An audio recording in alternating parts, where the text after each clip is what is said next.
Good evening, Sir Singh. Uh, I'm Cassandra Chloe Nazario from 9 Magiting.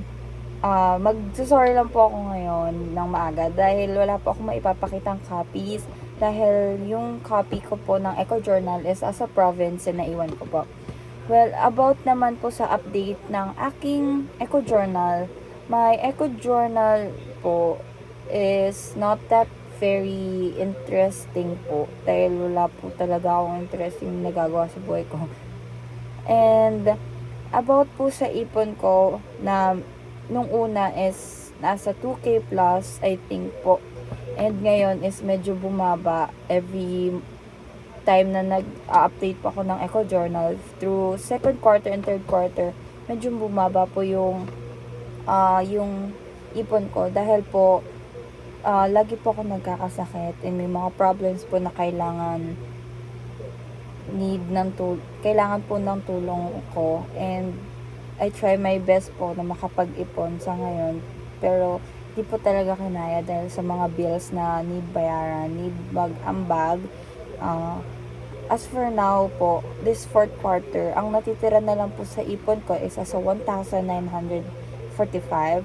Yun na lang po. Hindi na, and about sa iba naman pong update, some of it, nagawa ko na po, natupad na, and some of, is hindi pa.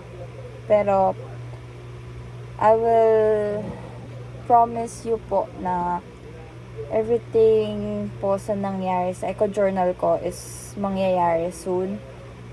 Yung iba po, soon, or yung iba po, medyo complicated pa po. Katulad po nung nilagay ko po sa Eco Journal ko nung first grading na about sa pag-open up sa family ko. Well, as for now, wala pa po talaga akong lakas ng loob mag-open up dahil every time na mag-open up po ako, bumabaliktad po yung sitwasyon. Magiging ako po yung may kasalanan. So, hindi naman po sa sinisisi ko sila, pero that's the update po. And, I would like to add more po sa Eco Journal, which is sasabihin ko na lang po sa inyo. I would like to promise myself na pagbutihin yung pag-aaral ko next quarter, next grading po, which is grade 10.